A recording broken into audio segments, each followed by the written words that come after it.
اللہ الرحمن الرحیم یا ایہا الرسل کلوا من الطیبات واعملوا صالحا انی بما تعملون علیم۔ کھانے پینے کا سبق ہے۔ تمام انبیاء کرام علیہ الصلاۃ والسلام کو عقل حلال اور عمل صالح کا حکم فرمایا کہ اے رسولو ستھری چیزیں کھاؤ اور اچھے کام کرو، بے شک میں جانتا ہوں جو تم کرتے ہو۔ یعنی سب پیغمبروں کے دین میں یہی ایک حکم رہا کہ حلال کھانا، حلال راہ سے کما کر، حلال راستے سے کما کر اور نیک کام کرنا۔ نیک کام سب خلق جانتی ہے، چنانچہ تمام پیغمبر نہایت مضبوطی اور استقامت کے ساتھ عقل حلال، صدق مقال اور نیک اعمال پر مواظبت اور اپنی امتوں کو اسی کی تاکید کرتے رہے۔ قرآن کریم میں دوسری جگہ اسی طرح کا حکم جو یہاں رسولوں کو ہوا، عام مومنون کو دیا گیا۔ اس میں نصارہ کی رہبانیت کا بھی رد ہو گیا، جو حضرت عیسیٰ علیہ الصلاۃ والسلام کے ذکر سے خاص مناسبت رکھتا ہے۔ احادیث سے معلوم ہوتا ہے کہ جس کا کھانا پینا پہننا حرام کا ہو، اسے اپنی دعا کے قبول ہونے کی توقع نہیں رکھنا چاہیے۔ اور بعض احادیث میں ہے کہ جو شخص جو گوشت حرام سے اگا ہو، جس شخص کا جو گوشت حرام سے اگا ہو، دوزخ کی آگ اس کی زیادہ حقدار ہے، الیاذ باللہ۔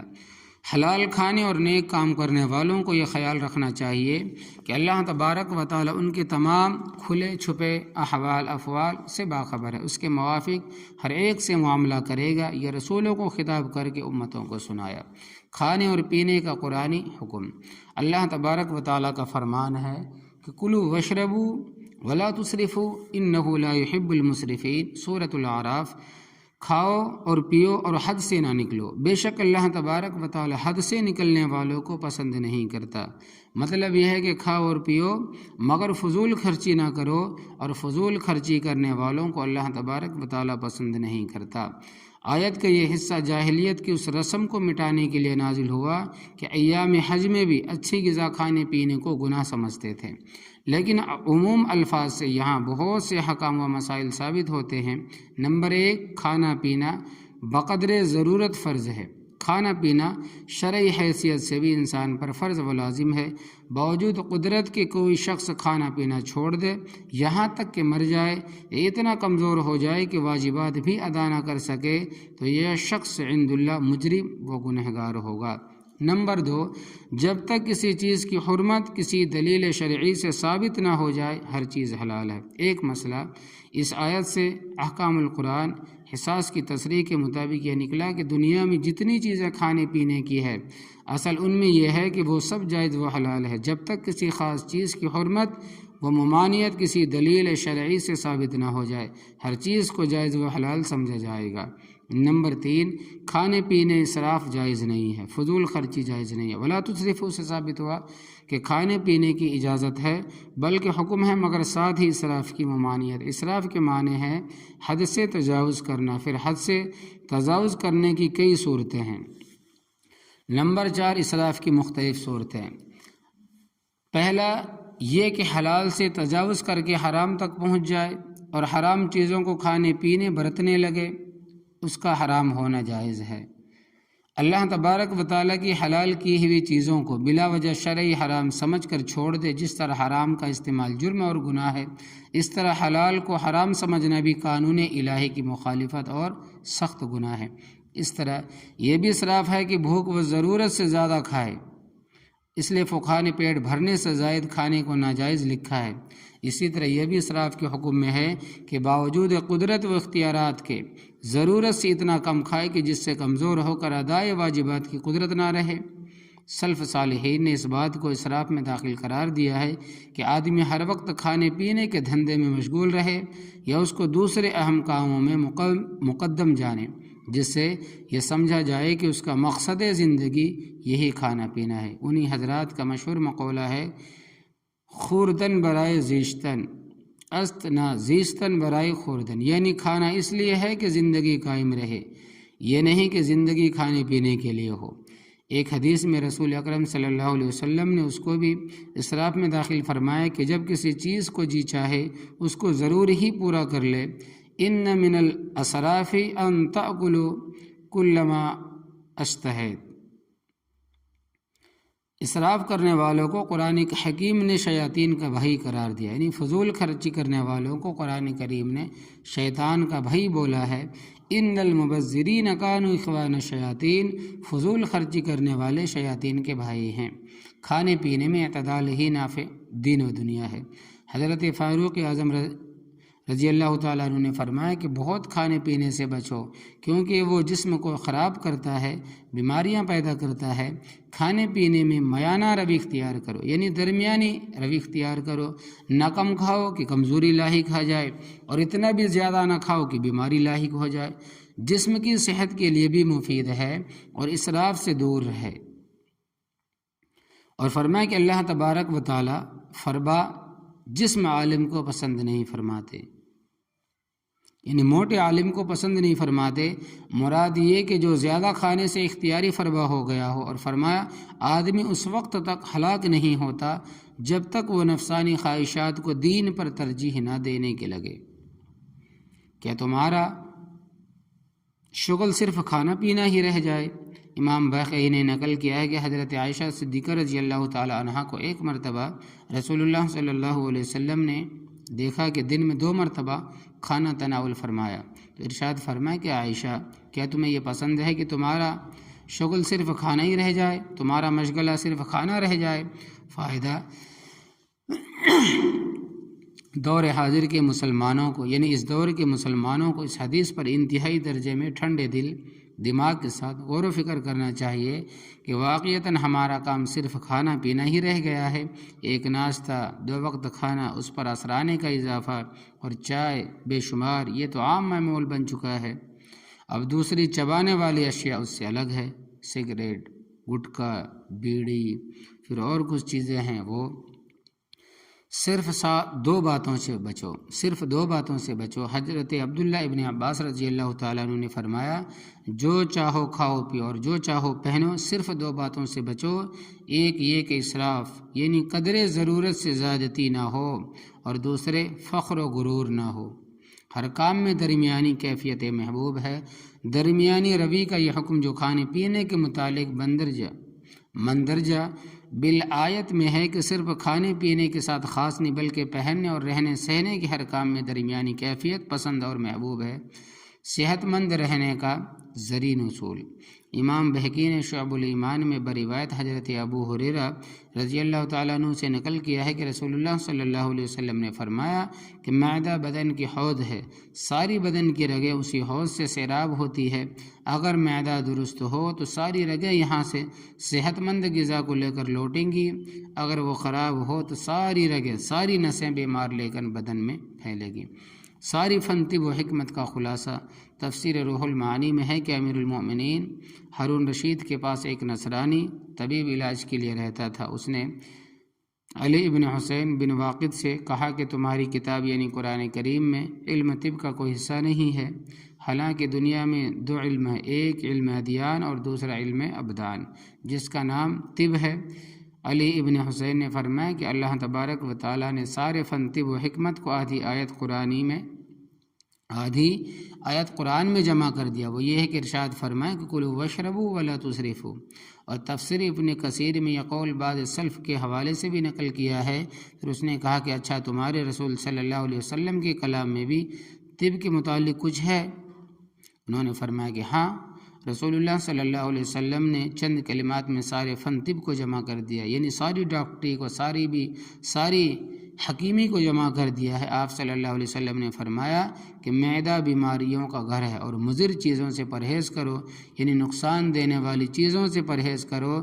ہر دوا کی اصل اور ہر بدن کو وہ چیز دو جس کا وہ عادی ہے۔ نصرانی طبیب نے یہ سن کر کہا، تمہاری کتاب اور تمہارے رسول اللہ صلی اللہ علیہ وسلم نے جالنوس کے لیے کوئی طب نہیں چھوڑی۔ محدثین نے ان روایات حدیث کے الفاظ میں کچھ کلام کیا ہے، لیکن کم کھانے اور محتاط رہنے کی تاکیدات جو بے شمار احادیث میں موجود ہے ان پر سب کا اتفاق ہے۔ گنجائش کے مطابق خرچ میں تنگی نہ کر۔ ومن قدر علیہ رزقہ فلینفق مما آتاہ اللہ، اور تنگ دست ہو تو جو کچھ اللہ تبارک و تعالیٰ نے اسے دیا ہے اس میں سے خرچ کرے، اور جس کی آمدنی کم ہو تو اس کو چاہیے کہ اللہ نے اس کو جتنا دیا ہے اس میں سے خرچ کرے، یعنی امیر آدمی اپنی حیثیت کے مطابق خرچہ اٹھائے اور غریب آدمی اپنی حیثیت کے مطابق خرچہ اٹھائے۔ شیخ الاسلام حضرت مولانا شبیر احمد عثمانی رحمۃ اللہ علیہ نے فرمایا، ایک نابینا طالب علم نے اپنے وہم و تخیل کی بنا پر مجھے مجبور کیا کہ مجھے بھی دست غیب کا عمل سکھا دو۔ میں نے اس کو اس آیت کے مدلول پر عمل کرنے کو کہہ دیا، گو اس آیت کا شان نزول اور کچھ ہے مگر اشارہ عام مضمون کی طرف ہے۔ میں نے کہا کہ یہ وعدہ عزدی ہے، اس کے خلاف ناممکن ہے، اور امت میں سے بہت سے لوگوں کا یہی تجربہ علماء نے بیان کیا ہے کہ جو ایسا کرے گا اس کی روزی میں وسعت ہوگی۔ کھانے کے ادب اور پاکیزگی کی اہمیت۔ حضرت سلمان فارسی رضی اللہ تعالیٰ عنہ فرماتے ہیں کہ میں نے تورات میں پڑھا تھا کہ کھانے کی برکت یہ ہے کہ اس سے قبل وضو کیا جائے۔ میں نے اس کا تذکرہ نبی کریم صلی اللہ علیہ وسلم سے کیا تو آپ صلی اللہ علیہ وسلم نے فرمایا کہ کھانے کی برکت اس سے قبل اس کے بعد وضو کرنے میں ہے۔ فائدہ، لغت عربی میں صرف ہاتھ منہ دھونے کو بھی وضو کہا جاتا ہے، اور یہ وضو لغوی کے نام سے مشہور ہے۔ علماء نے لکھا ہے کہ کھانے سے پہلے ہاتھ دھونے میں برکت کا مطلب یہ ہے کہ کھانے میں زیادتی ہوتی ہے، کھانے والوں کا شکم سیر ہو جاتا ہے، پیٹ بھر جاتا ہے، اور کھانے کے بعد ہاتھ دھونے سے برکت کا مفہوم یہ ہے کہ جن فوائد اور مقاصد کے لیے کھانا کھایا جاتا ہے وہ پورے ہوتے ہیں۔ کھانا بدن کا جز بنتا ہے، نشاط پیدا ہوتا ہے، عبادت اور عمدہ اخلاقی پر تقویت کا سبب بنتا ہے۔ حضرت عمر ابن سلمہ رضی اللہ تعالیٰ عنہ فرماتے ہیں کہ میں بچہ تھا اور رسول اللہ صلی اللہ علیہ وسلم کی پرورش میں تھا، اور کھاتے وقت میرا ہاتھ برتن میں چاروں طرف گھوما کرتا تھا، اس لیے رسول اللہ صلی اللہ علیہ وسلم نے مجھ سے فرمایا، اے بیٹے بسم اللہ پڑھا کرو، داہنے ہاتھ سے کھایا کرو اور برتن میں وہاں سے کھایا کرو جو تم سے قریب ہو۔ چنانچہ اس کے بعد میں ہمیشہ اسی ہدایت کے مطابق کھاتا ہوں۔ فائدہ، بسم اللہ کہنا بالاتفاق سنت ہے، اور دائیں ہاتھ سے کھانا جمہور کے نزدیک سنت ہے اور بعض کے نزدیک واجب ہے، اس لیے بائیں ہاتھ سے کھانے والے شخص پر رسول اللہ صلی اللہ علیہ وسلم نے بد دعا فرمائی تھی تو اس کا ہاتھ شل ہو گیا تھا، یعنی کہ پتھر کا ہو گیا تھا۔ حضرت عائشہ رضی اللہ تعالیٰ عنہ فرماتی ہیں کہ رسول اللہ صلی اللہ علیہ وسلم نے فرمایا، اگر تم میں سے کوئی کھانے لگے تو بسم اللہ پڑھے، اور اگر بھول جائے تو کہے بسم اللہ فی اولہ و آخرہ۔ اسی سند سے حضرت عائشہ رضی اللہ تعالیٰ عنہ سے منقول ہے کہ رسول اللہ صلی اللہ علیہ وسلم ایک مرتبہ اپنے 6 صحابہ کے ساتھ کھانا کھا رہے تھے۔ ایک دیہاتی آیا اور 2 لقموں میں پورا کھانا کھا گیا۔ آپ صلی اللہ علیہ وسلم نے فرمایا، اگر اس نے بسم اللہ پڑھی ہوتی تو یہ کھانا تم سب کے لیے کافی ہوتا۔ فائدہ، علماء نے لکھا ہے کہ بسم اللہ کو آواز سے پڑھنا اولا ہے تاکہ دوسرے ساتھیوں کو اگر خیال نہ رہے تو یاد آ جائے، یعنی بہتر ہے آواز سے پڑھنا۔ کھانا ایک ساتھ کھانے کی برکت۔ حضرت وحشی ابن حرب اپنے والد سے اور وہ ان کے دادا سے روایت کرتے ہیں کہ ایک مرتبہ نبی کریم صلی اللہ علیہ وسلم کے صحابہ نے فرمایا، یا رسول اللہ، ہم کھانا تو کھاتے ہیں لیکن سیر نہیں ہوتے، پیٹ نہیں بھرتا، دل نہیں بھرتا۔ آپ صلی اللہ علیہ وسلم نے فرمایا کہ شاید تم الگ الگ کھاتے ہو۔ انہوں نے عرض کیا کہ جی ہاں۔ فرمایا کہ اپنے کھانے پر جمع ہو جایا کرو اور کھانے کے وقت اللہ کے نام کے ساتھ ذکر کرو، اللہ تبارک و تعالیٰ تمہارے کھانے میں تمہارے لیے برکت ڈال دے گا۔ کھانے میں شیطان سے محفوظ رہنے کے لیے ذکر الہی کی فضیلت۔ حضرت جابر ابن عبداللہ فرماتے ہیں کہ انہوں نے نبی اکرم صلی اللہ علیہ وسلم کو یہ فرماتے ہوئے سنا، جب کوئی آدمی اپنے گھر میں داخل ہوتے وقت اللہ تبارک و تعالیٰ کا ذکر کرتا ہے اور اپنے کھانے کے وقت اللہ تبارک و تعالیٰ کا ذکر کرتا ہے تو شیطان کہتا ہے کہ یہاں تمہارے لیے رات گزارنے کی جگہ نہیں اور نہ رات کا کھانا ہے۔ اب جب کوئی گھر میں داخل ہوتے وقت اللہ تبارک و تعالیٰ کا ذکر نہیں کرتا تو شیطان کہتا ہے کہ تم نے رات کی جگہ پا لی، اور جب وہ کھانے کے وقت بھی ذکر نہیں کرتا تو کہتا ہے کہ تم نے رات گزارنے کی جگہ حاصل کر لی اور کھانا بھی پا لیا۔ بغیر بسم اللہ کے کھائے جانے والے کھانے میں شیطان شامل ہوتا ہے اور اس کھانے میں سے برکت ختم ہو جاتی ہے، لہٰذا گھر میں داخل ہوتے وقت اور کھانا کھاتے وقت ذکر اللہ سے بالکل غافل نہیں رہنا چاہیے۔ دائیں ہاتھ سے کھانا شیطان کی مخالفت۔ حضرت عبداللہ ابن عمر رضی اللہ تعالیٰ عنہما سے روایت ہے کہ نبی کریم صلی اللہ علیہ وسلم نے فرمایا کہ جب تم میں سے کوئی کھانا کھائے تو دائیں ہاتھ سے کھائے، یعنی سیدھے ہاتھ سے کھائے، اور جب پانی پیے تو سیدھے ہاتھ سے پیے، دائیں ہاتھ سے پیے، کیونکہ شیطان اپنے بائیں ہاتھ سے کھاتا اور بائیں ہاتھ سے پیتا بھی ہے۔ کھاتے وقت بسم اللہ بھول جائے تو آخر میں پڑھ لینا چاہیے۔ حضرت مسنہ بن عبد الرحمن الخزائی اپنے چچا حضرت امیہ ابن مخشی رضی اللہ تعالیٰ عنہ جو کہ رسول اللہ صلی اللہ علیہ وسلم کے صحابہ کرام میں سے تھے، روایت کرتے ہیں کہ ایک مرتبہ رسول اللہ صلی اللہ علیہ وسلم بیٹھے ہوئے تھے اور ایک آدمی کھانا کھا رہا تھا، بس اس نے اللہ کا نام نہیں لیا، یہاں تک کہ اس کے کھانے میں سوائے ایک لقمے کے کچھ نہ بچا۔ جب اس نے اس لقمے کو اپنے منہ کی طرف اٹھایا تو کہنے لگا بسم اللہ اولہ و آخرہ۔ نبی کریم صلی اللہ علیہ وسلم ہنس پڑے اور فرمایا شیطان مسلسل اس کے ساتھ کھانا کھانے میں مشغول رہا، پھر جب اس نے اللہ کا نام لیا تو اس نے جو کچھ پیٹ میں تھا اسے کہہ کر دیا، یعنی شیطان نے سب باہر نکال کر پھینک دیا۔ ٹیک لگا کر کھانا منع ہے۔ حضرت ابو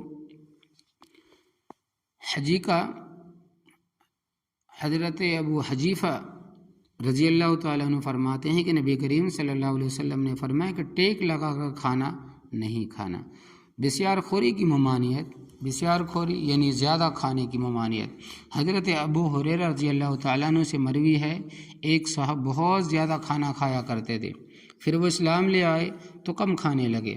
اس کا ذکر رسول اللہ صلی اللہ علیہ وسلم سے کیا گیا تو آپ صلی اللہ علیہ وسلم نے فرمایا کہ مومن ایک آنت سے کھاتا ہے اور کافر 7 آنتوں سے کھاتا ہے، کھانے میں عیب نکالنا منع ہے۔ حضرت ابو ہریرہ رضی اللہ تعالیٰ عنہ نے بیان کیا کہ نبی کریم صلی اللہ علیہ وسلم نے کبھی کسی کھانے میں عیب نہیں نکالا، اگر مرغوب ہوا تو کھا لیا اور اگر ناپسندیدہ ہوا تو چھوڑ دیا، مگر عیب نہیں نکالے۔ ریشمی کپڑوں اور سونے چاندی کے برتنوں کا استعمال منع ہے۔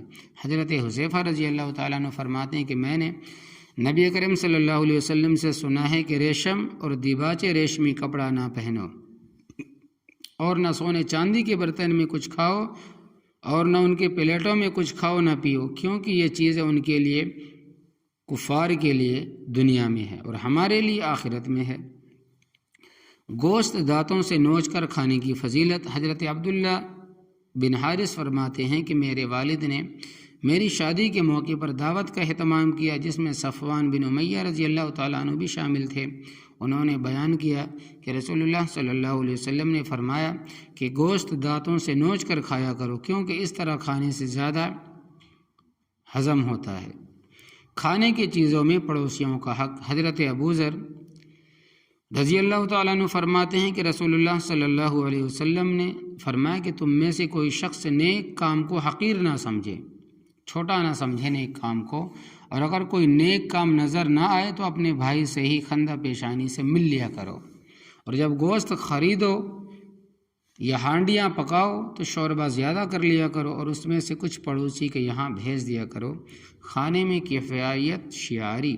حضرت ابو ہریرہ رضی اللہ تعالیٰ عنہ فرماتے ہیں کہ رسول اللہ صلی اللہ علیہ وسلم نے فرمایا 2 آدمیوں کا کھانا 3 آدمیوں کے لیے اور 3 آدمی کا 4 آدمیوں کے لیے کافی ہے۔ حضرت جابر اور حضرت ابن عمر رضی اللہ تعالیٰ عنہما نبی اکرم صلی اللہ علیہ وسلم سے نقل کرتے ہیں کہ 1 آدمی کا کھانا 2 کے لیے اور 2 کا 4 کے لیے اور 4 کا 8 کے لیے کافی ہے۔ رسول اکرم صلی اللہ علیہ وسلم کا کھانا تناول فرمانے کا طریقہ۔ حضرت کعب بن مالک رضی اللہ تعالیٰ عنہ فرماتے ہیں کہ رسول اللہ صلی اللہ علیہ وسلم کی عادت شریفہ 3 انگلیوں سے کھانا تناول فرمانے کی تھی، وہ دھونے سے پہلے ان کو چاٹ بھی لیا کرتے تھے۔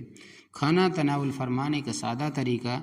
حضرت قتادہ حضرت انس رضی اللہ تعالیٰ عنہ سے روایت کرتے ہیں کہ فرمایا میں نہیں جانتا کہ نبی کریم صلی اللہ علیہ وسلم نے کبھی چھوٹے پیالوں میں ایک وقت میں مختلف قسم کا کھانا کھایا ہو، اور نہ کبھی آپ نے پتلی روٹیاں چپاتی کھائی ہو، اور نہ کبھی آپ صلی اللہ علیہ وسلم نے کھان پر کھایا۔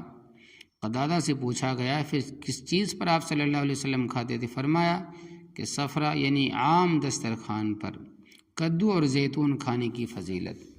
حضرت انس رضی اللہ تعالیٰ عنہ سے روایت ہے کہ رسول اللہ صلی اللہ علیہ وسلم اپنے ایک درزی غلام کے پاس تشریف لے گئے۔ پھر آپ صلی اللہ علیہ وسلم کی خدمت میں ایک پکا ہوا کدو پیش کیا گیا اور آپ صلی اللہ علیہ وسلم نے اسے رغبت کے ساتھ کھانے لگے۔ اسی وقت سے میں بھی کدو پسند کرتا ہوں، کیونکہ رسول اللہ صلی اللہ علیہ وسلم کو اسے کھاتے دیکھا ہے۔ فائدہ: طب کی کتابوں میں کدو کے بہت سے منافع لکھے، فائدے لکھے، من جملہ ان میں یہ بھی ہے کہ عقل کو تیز کرتا ہے، دماغ کو قوت دیتا ہے۔ یعنی ڈاکٹر کی کتابوں میں کدو لوکی کھانے کے بہت سے فوائد ہیں۔ حضرت عمر رضی اللہ تعالیٰ عنہ فرماتے ہیں کہ رسول اللہ صلی اللہ علیہ وسلم نے ارشاد فرمایا، زیتون کا تیل کھاؤ اور مالش میں بھی استعمال کرو، اس لیے کہ وہ مبارک درخت سے پیدا ہوتا ہے۔ فائدہ: ابو نعیم نے نقل کیا ہے کہ اس میں 70 بیماریوں کی شفا ہے، جن میں سے ایک جذام ہے۔ حضرت ابن عباس رضی اللہ تعالیٰ عنہ فرماتے ہیں کہ اس کی ہر چیز میں منافع ہے۔ اس کا تیل جلانے کے کام آتا ہے، کھانے کے کام آتا ہے، وباغت کے کام آتا ہے، ایندھن جلانے کے کام جلایا جاتا ہے، حتیٰ کہ اس کی راکھ ریشم دھونے کے لیے خاص طور سے مفید ہے۔ کہتے ہیں کہ اس کے درخت کی عمر بہت ہوتی ہے، 40 سال کے بعد تو پھل آتا ہے، اور 1000 برس کی عمر اکثر ہوتی ہے۔ اس کے منافع طب کی کتب میں بکثرت ذکر کیے گئے ہیں۔ حضرت طالوت کہتے ہیں کہ میں حضرت انس بن مالک کے ہاں پہنچا تو وہ کدو کھاتے ہوئے فرما رہے تھے کہ اے درخت، میں تجھ سے کس قدر محبت کرتا ہوں، اس لیے کہ رسول اللہ صلی اللہ علیہ وسلم تجھے پسند فرماتے تھے۔ سرکہ ایک مستقل سالن ہے۔ حضرت جابر رضی اللہ تعالیٰ عنہ فرماتے ہیں، نبی اکرم صلی اللہ علیہ وسلم نے فرمایا کہ سرکہ کتنا بہترین سالن ہے۔ حضرت ام ہانی بنت ابی طالب فرماتی ہیں کہ رسول اللہ صلی اللہ علیہ وسلم میرے ہاں تشریف لائے اور پوچھا کیا کچھ ہے؟ عرض کیا نہیں، البتہ چند سوکھی روٹی کے ٹکڑے اور سرکہ ہے۔ آپ صلی اللہ علیہ وسلم نے فرمایا کہ لاؤ، وہ گھر جس میں سرکہ ہو سالن کا محتاج نہیں ہے، شیطان کے لیے کھانا نہ چھوڑے۔ حضرت جابر رضی اللہ تعالیٰ عنہ فرماتے ہیں کہ میں نے رسول اللہ صلی اللہ علیہ وسلم کو یہ فرماتے ہوئے سنا، شیطان تمہارے ہر کام کے وقت موجود ہوتا ہے، یہاں تک کہ کھانا کھانے کا وقت بھی۔ جب تمہارا لقمہ گر جائے تو اس کو چاہیے کہ اٹھا لے اور صاف کر کے کھا لے، اس کو شیطان کے لیے نہ چھوڑو، اور جب کھانا کھا چکو تو انگلیوں کو چاٹ لے، اس لیے کہ وہ نہیں جانتا کہ کھانے کی کس حصے میں برکت ہے، کس دانے میں برکت ہے۔ پیالے کے درمیان میں برکت کا نزول۔ حضرت ابن عباس رضی اللہ تعالیٰ عنہ فرماتے ہیں کہ نبی کریم صلی اللہ علیہ وسلم کے سامنے ثرید کا ایک پیالہ لایا گیا۔ آپ صلی اللہ علیہ وسلم نے صحابہ سے فرمایا، کناروں سے کھاؤ، درمیان سے نہ کھاؤ، اس لیے کہ درمیان میں برکت نازل ہوتی ہے۔ کھانے کے بعد برتن صاف کرنے کی فضیلت۔ حضرت ام عاصم رضی اللہ تعالیٰ عنہ جو کہ سنان ابن سلمہ کی ام ولد ہے، فرماتی ہے کہ ہمارے ہاں داخل ہوئے تو ہم لوگ ایک پیالے میں کھانا کھا رہے تھے، تو انہوں نے بیان کیا کہ رسول اللہ صلی اللہ علیہ وسلم نے فرمایا کہ جو شخص کسی پیالے میں کھانا کھانے کے بعد اسے چاٹ لے تو پیالہ اس کے لیے دعائے مغفرت کرتا ہے۔ اللہ تبارک و تعالیٰ کس بندے سے راضی ہوتا ہے؟ حضرت انس بن مالک رضی اللہ تعالیٰ عنہ فرماتے ہیں کہ رسول اللہ صلی اللہ علیہ وسلم نے فرمایا کہ اللہ تبارک و تعالیٰ اس بندے سے راضی ہوتا ہے جو ایک لقمہ یا ایک گھونٹ پانی پینے کے بعد اللہ تبارک و تعالیٰ کی تعریف بیان کرے۔ کھانے میں خادم کا حصہ اس کا حق ہے۔ حضرت محمد نے جو زیاد کے صاحبزادے ہیں کہا کہ میں نے حضرت ابو ہریرہ رضی اللہ تعالیٰ عنہ سے سنا کہ ان سے نبی کریم صلی اللہ علیہ وسلم نے فرمایا، جب تم میں سے کسی شخص کا خادم اس کا کھانا لائے تو اگر وہ اسے اپنے ساتھ نہیں بٹھا سکتا تو کم از کم 1-2 لقمہ اس کھانے میں سے اسے کھلا دے، کیونکہ پکاتے وقت اس کی گرمی اور تیاری کی مشقتیں برداشت کی ہے۔ ہاتھ صاف کیے بغیر سونا منع ہے۔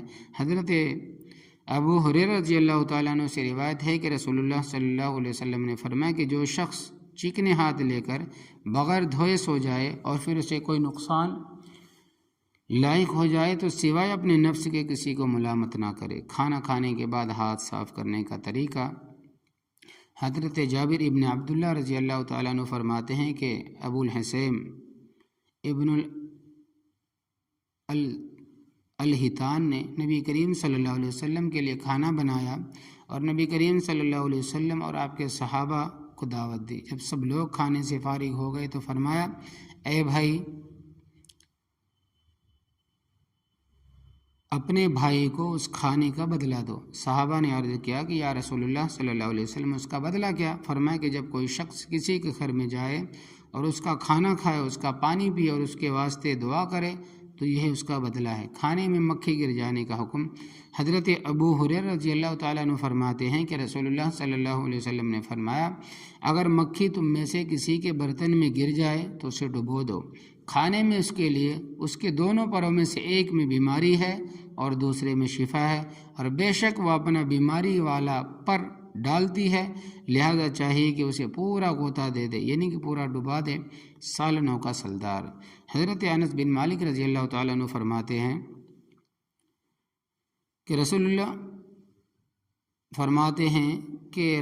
صلی اللہ علیہ وسلم نے فرمایا کہ تمہارے سالنوں کا سردار نمک ہے، کھاتے وقت جوتے اتارنے کا حکم اور فائدہ۔ حضرت انس ابن مالک رضی اللہ تعالیٰ عنہ فرماتے ہیں کہ رسول اللہ صلی اللہ علیہ وسلم نے فرمایا، جب کھانا سامنے رکھ دیا جائے تو جوتے اتار ڈالو، اس لیے کہ جوتوں کے اتار ڈالنے سے قدموں کو بہت زیادہ آرام ملتا ہے۔ کھانا ٹھنڈا کر کے کھانے کی فضیلت، حضرت اسماء بنت ابی بکر رضی اللہ تعالی عنہ کے پاس جب سرید لایا جاتا تو وہ اس کو ڈھانک کر رکھ دینے کا حکم دیتی، چنانچہ اس کو ڈھانک کر رکھ دیا جاتا یہاں تک کہ اس کی بھاپ نکل جاتی، یعنی اس کی گرمی کم ہو جاتی، یہ بالکل ٹھنڈا ہو جاتا، اور فرماتے کہ میں نے رسول اللہ صلی اللہ علیہ وسلم کو یہ فرماتے سنا ہے کہ کھانے میں سے گرمی کا نکل جانا بڑی برکت کا موجب ہے۔ انشاءاللہ تبارک و تعالی آگے کھانے پینے کا جو آداب ہے وہ جاری ہے، جو طریقہ ہے، اللہ تبارک و تعالی عمل کرنے کی توفیق عطا فرمائے۔ کھانے کا برتن صاف کرنے والے کے لیے دعا، حضرت نحیسہ رضی اللہ تعالیٰ عنہ فرماتی ہیں کہ رسول اللہ صلی اللہ علیہ وسلم نے فرمایا کہ جو شخص پیالے میں کھائے اور پھر اس کو چاٹ لے تو پیالہ اس کو مخاطب کر کے کہتا ہے کہ خداوند تعالیٰ تجھ کو دوزخ سے بچائے جس طرح تو نے مجھ کو شیطان سے بچایا۔ کھانا اٹھانے سے قبل اٹھنا منع ہے، حضرت مکحول رضی اللہ تعالیٰ عنہ حضرت عائشہ رضی اللہ تعالیٰ عنہ سے نقل کرتے ہیں کہ رسول اللہ صلی اللہ علیہ وسلم نے کھانا اٹھانے سے قبل کھڑے ہونے سے منع فرمایا۔ رات کے کھانے کی برکت، حضرت انس ابن مالک رضی اللہ تعالیٰ عنہ فرماتے ہیں کہ رسول اللہ صلی اللہ علیہ وسلم نے فرمایا کہ رات کا کھانا ضرور کھایا کرو، اگرچہ ایک مٹھی کھجور ہی صحیح، اس لیے کہ رات کا کھانا ترک کرنا یعنی کہ چھوڑنا بڑھاپے کا موجب ہے، یعنی بڑھاپا آنے کا ذریعہ ہے۔ ابو نعیم نے نقل کیا ہے کہ آپ صلی اللہ علیہ وسلم کھاتے ہی سو جانے سے منع فرماتے، اور منقول ہے کہ یہ دل کی قساوت پیدا کرتا ہے۔ یہی وجہ ہے کہ اتباع کی ہدایت ہے کہ جو حفظان صحت چاہتا ہو، یعنی کہ صحت کی اگر حفاظت چاہتا ہو، اسے طعام شب یعنی رات میں کھانا کھانے سے فارغ ہونے کے بعد چہل قدمی کرنی چاہیے، خواہ وہ 100 قدم ہی کیوں نہ ہو۔ اور اس کے بعد بھی آپ صلی اللہ علیہ وسلم فوراً نہیں سوتے تھے، کیونکہ یہ بہت زیادہ ضرر اور رساں ہے، یعنی کہ بہت زیادہ نقصان دینے والی چیز ہے۔ اور ایک قول یہ بھی منقول ہے، کھانے کے بعد نماز پڑھتے تاکہ قعر معدہ میں غذا کا استقرار ہو جائے اور ہضم میں آسانی ہو، یہ صورت صحت کے لیے بہتر ہے۔ غذا کو معتدل کر کے کھانا چاہیے۔ حضرت عائشہ رضی اللہ تعالیٰ عنہ فرماتی ہے کہ نبی کریم صلی اللہ علیہ وسلم تربوز کو کھجوروں کے ساتھ کھایا کرتے تھے۔ حضرت عبداللہ ابن جعفر رضی اللہ تعالیٰ عنہ فرماتے ہیں کہ نبی کریم صلی اللہ علیہ وسلم ککڑی کھجوروں کے ساتھ کھایا کرتے تھے۔ فائدہ، بعض چیزیں جو آپ صلی اللہ علیہ وسلم بیک وقت نہیں کھاتے تھے، اس کی حکمت کے بارے میں علامہ حافظ ابن قیم جوزی فرماتے ہیں کہ اور جو بھی نبی کریم صلی اللہ علیہ وسلم کی اغذیہ اور مالاکوت پر غور کرے گا، اسے محسوس ہوگا کہ آپ صلی اللہ علیہ وسلم سے دودھ اور مچھلی ایک ساتھ استعمال نہیں فرماتے تھے۔ آپ صلی اللہ علیہ وسلم دودھ اور مچھلی ایک ساتھ استعمال نہیں فرماتے تھے، اور نہ دودھ اور کھٹی چیز، نہ دو گرم غذاؤں یا سرد غذاؤں کو جمع کرتے تھے، اور نہ دو قابض، نہ دو اسحال، اور نہ دو غلیظ اور نہ دو ملین غذاؤں کو، اور نہ دو ایسی غذاؤں کو جمع فرماتے جو ایک خلط کی صورت میں تحلیل ہو جاتی ہوں۔ نیز آپ صلی اللہ علیہ وسلم دو مختلف غذا مثلاً قابض اور سہل، سریع الہضم اور دیر ہضم، بھنی ہوئی اور پکی ہوئی تازہ اور باسی دودھ اور انڈا گوشت اور دودھ کو جمع نہ فرماتے تھے، اور نہ شدت حرارت میں کھانا کھاتے اور نہ باسی چیز کھاتے اور نہ ہی معتفن اور چٹپٹی چیزیں استعمال فرماتے۔ یہ تمام انواع صحت و اعتدال کو ختم کرنے کی ذمہ دار اور ضرر رساں ہے، نقصان دینے والی ہے۔ نیز آپ صلی اللہ علیہ وسلم بعض اغذیہ کے ضرر کی دوسری اغذیہ کے ذریعے اصلاح فرما لیتے تھے کہ بشرطے کہ ایسا ممکن ہو۔ مثلاً آپ صلی اللہ علیہ وسلم ایک غذا کی حرارت دوسری غذا کی برودت سے، ایک کی بیوپست دوسری کی رطوبت سے زائل کر لیتے تھے، جیسے ککڑی اور کھجور ملا کر اصلاح فرمایا کرتے۔ یعنی اس طرح